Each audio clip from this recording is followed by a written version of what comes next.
रहीम यार खान में DSP special branch Saifullah Core i ने मुबैना तौर पर खुदकुशी कर ली है। DPO इरफान समूह के मुताबिक DSP special branch Saifullah Core i को मौत को गोली लगने की वजह से हुई है और उनकी मुबैना खुदकुशी की वजह मालूम करने की कोशिशें की जा रही हैं।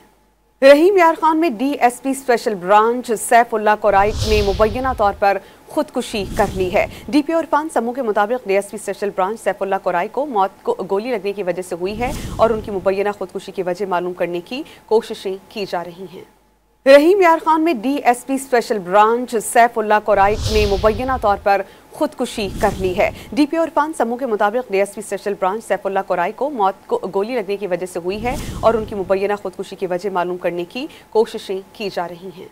रहीम यार खान में DSP special branch Saifullah Core i ने मुबैना तौर पर खुदकुशी कर ली है। DPO इरफान समूह के मुताबिक DSP special branch Saifullah Core i को मौत को गोली लगने की वजह से हुई है और उनकी मुबैना खुदकुशी की वजह मालूम करने की कोशिशें की जा रही हैं।